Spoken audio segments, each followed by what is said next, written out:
Bienvenue sur Africa 24 dans cette nouvelle édition de l'Africa Tonight. Au sommaire de l'actualité, l'électrification du continent est un défi au cœur de l'actualité africaine.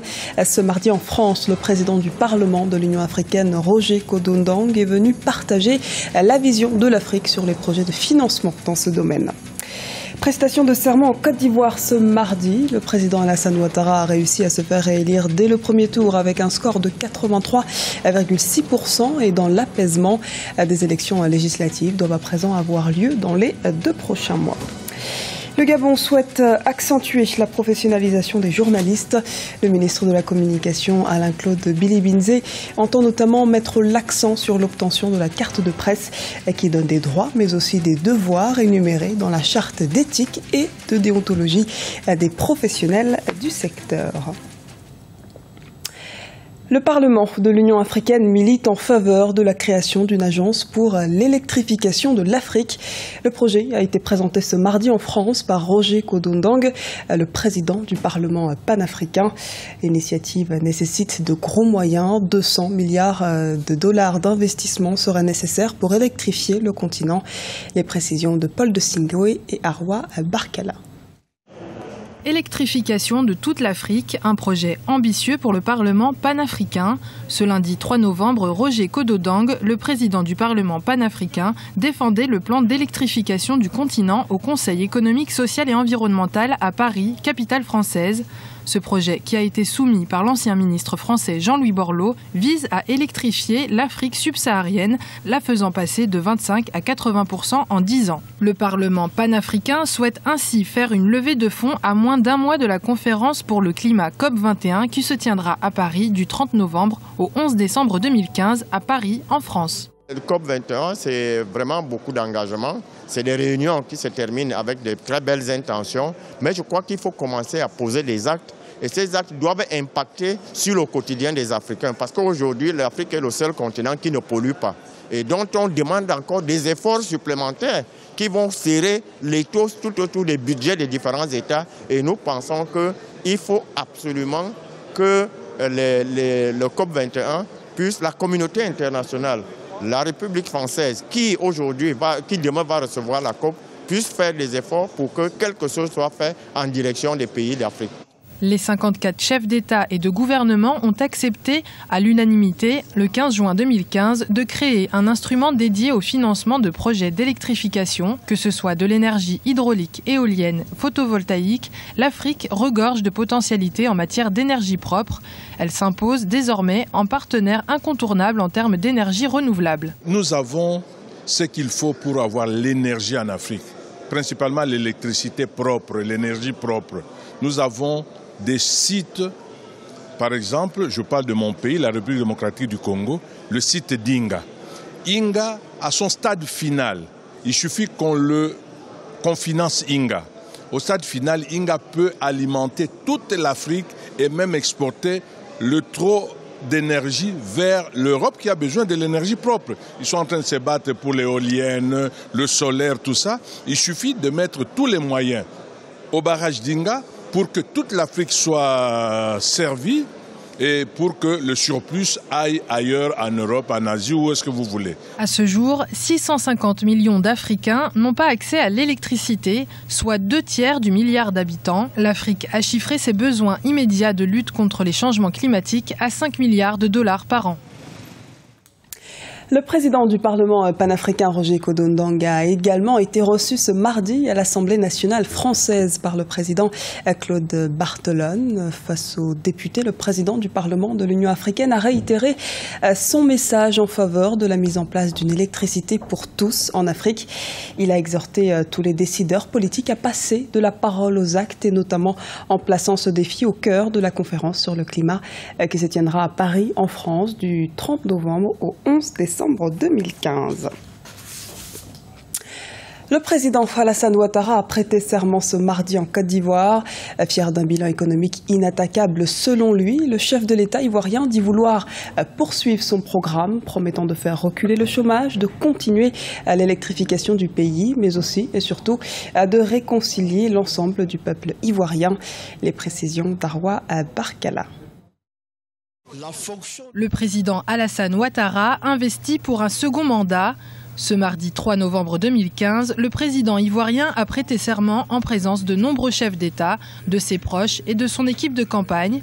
L'occasion pour le chef de l'État de faire le bilan du programme de son précédent mandat que le président réélu veut continuer à mettre en œuvre.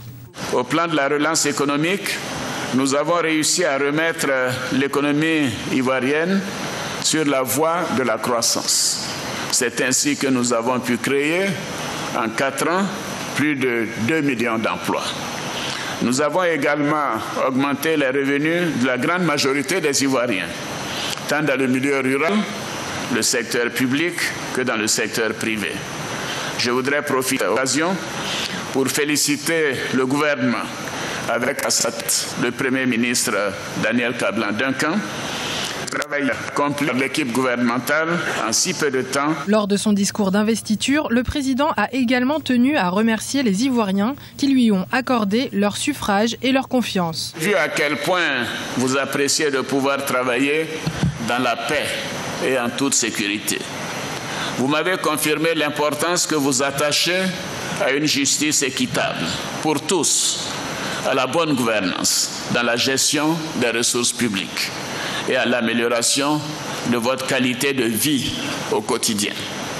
J'ai pu voir combien notre jeunesse demandait à être encadrée afin de pouvoir travailler et jouer son rôle dans le développement de notre nation. Ces visites ont renforcé ma conviction que nous devons accélérer la distribution des fruits de la croissance, surtout pour les plus défavorisés de notre société. De même, j'ai été conforté dans ma perception du rôle important des femmes dans notre société. Le président Alassane Dramane Ouattara a été élu à 83,66% des voix le 2 novembre 2015. Bien avant le renouvellement de son mandat, il avait promis une réforme de la Constitution. Promotion du commerce intra-africain. La Banque africaine d'import-export Afrique Eximbank s'apprête à sceller un partenariat avec le groupe Dangote. L'ambition est ici de dynamiser les activités commerciales entre les pays africains afin de stimuler le développement économique mais aussi l'intégration de l'Afrique. Les explications d'Alioune Guindou. Un nouveau partenariat sera scellé entre Dangote Group et la Banque africaine d'import-export Afreximbank. La coopération entre l'institution financière et la multinationale africaine a pour objectif de développer les échanges commerciaux intra-africains. Elle devrait permettre à Afreximbank de participer, entre autres projets, à la construction d'une unité de raffinage pétrolier de Dangote Group au Nigeria. Elle devrait aussi participer à l'expansion d'une usine de ciment en Éthiopie. C'est un modèle intéressant.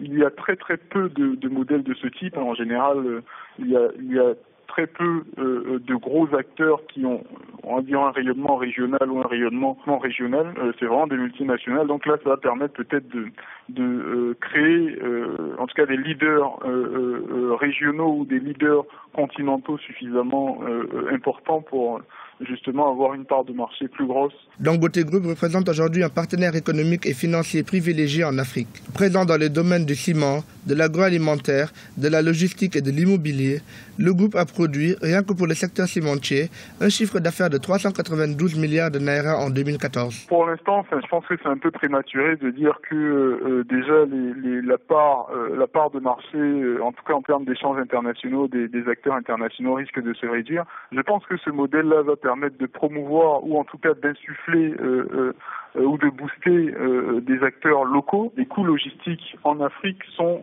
très élevés.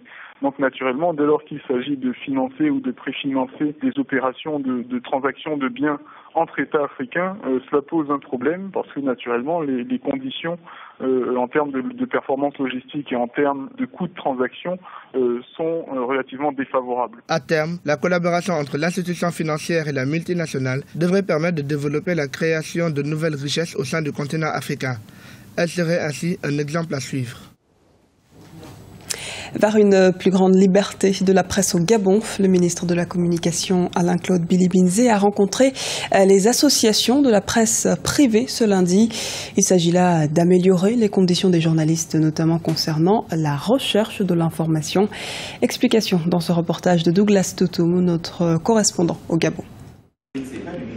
Le gouvernement souhaite renforcer la liberté de la presse et d'opinion au Gabon. C'est dans ce sens que le ministre de la Communication a rencontré lundi les associations de presse privée. Si le Conseil national de la communication CNC n'hésite pas à mettre en demeure de nombreux journaux privés pour leurs écrits, il n'en demeure pas moins que le pays a connu d'importantes avancées en matière de liberté de la presse. J'ai voulu également discuter avec les différents acteurs de la perception que chacun d'entre eux a aujourd'hui du métier de journaliste dans notre pays.